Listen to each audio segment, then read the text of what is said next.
Hi everyone, and welcome to the Buffett and Beyond Research Saturday Market Recap Letter, and this is August 3rd, 2024. We're coming off a horrible week, but remember, if you want to live on the beach like Jimmy Buffett once did, you've got to learn how to invest even better than Warren Buffett does now.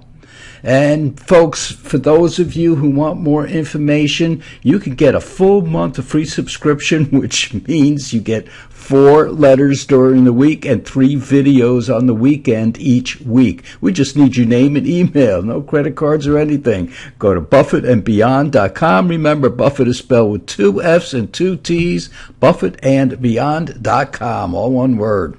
Okay, this week the market, well, it had its worst 2 days since forever, and it was telling the Federal Reserve that not lowering interest rates was going to cause a recession. So stocks were sold, and bonds, utility stocks, and consumer staples were bought. What? Consumer staples? Look at our ETF letter, folks. You've got to see what is in that ETF of consumer staples. It'll really surprise you.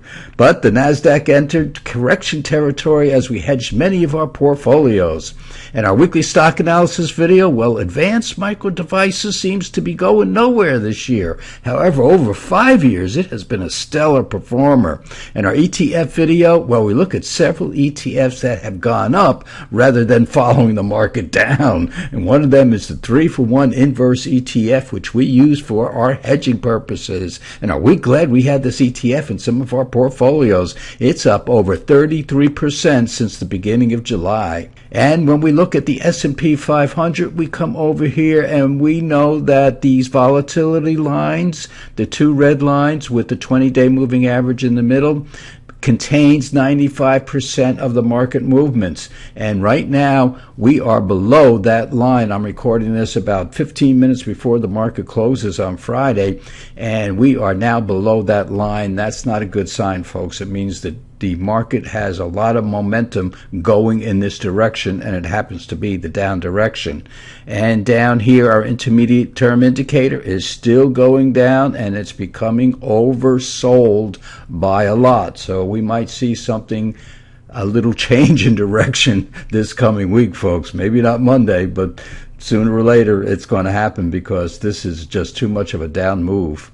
And when we look at the Dow Industrials, we see that, first of all, down here, we got a double top in here in this indicator, and it's turned down. These red lines in here signify the market, in this case the Dow, on a down day. And you can see the red lines are building up momentum, a lot of momentum on Friday. And up here, the green line is a 20-day moving average. Well, it broke through that on Thursday, didn't close below it, but broke below it. And then Friday, it just not only broke below that or opened below it, it went down below the 50-day moving average. So this chart does not look too good, folks. And here's that double top in here.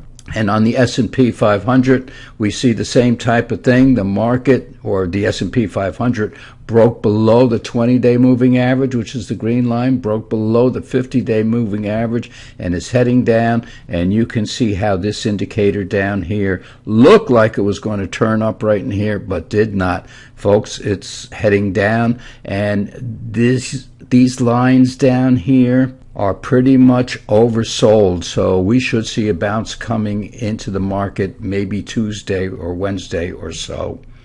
And when we look at the QQQs, even worse. Here we just have this market going down, and now we have the green line, which is the 20-day moving average, crossing over the blue line, and that's one of those death crosses that they talk about, and not too good. And you can see all the red lines here. Again, the volume on the days that the QQQs are down, and there's plenty of those. So the techs and the semiconductors are getting hit hard, and you can see how oversold this market is down here with this intermediate term indicator.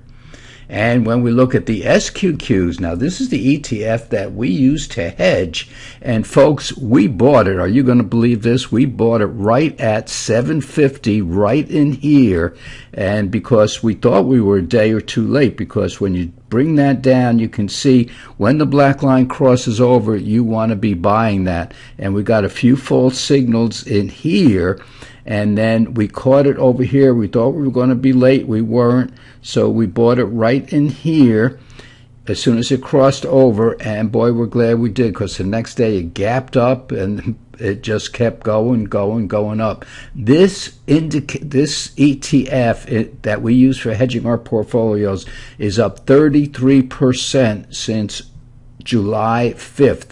Right at here at 750 we bought it. Now it's at 993 as I'm recording this, so it is up 33%. Now we don't fully hedge our portfolios, but we hedge them about 20 to 30%, and we're glad we did, because that helped with some of that falling market. But this was the bright spot. This was nice and green while everything else was all red on our brokerage accounts. So as you can see, it's pointing up. It's pointing up nicely, and we're getting a good bounce out of this. So we're very, very excited that we did have this in our portfolios. And for those of you who want protection 10 to 15% below the market, here we are. This is for about $140,000 portfolio, and we have puts in here. And so stocks or portfolios that don't use the inverse ETF for hedging will just buy these puts and keep them here all year long. They're not very expensive because they're so far out of the money. It's like buying insurance on your car, but with a big deductible on it. And this is for disaster. So if the market keeps going, these things are going to start. In fact, they are starting to gain in value as we speak. So, folks, we had a tough week this week, and yeah, the ocean looks a little rough with the sun rising and cloudy, but you can see the sun poking through there. We expected maybe Tuesday or Wednesday that we will get a reversal in the market. So, folks, take your mind off the market. It's the weekend. Go walking on the beach. Go be with your family. Watch television. Do whatever you want. And our first letter this week will be on Tuesday. So, folks, you be safe, and we'll see you in a couple of days.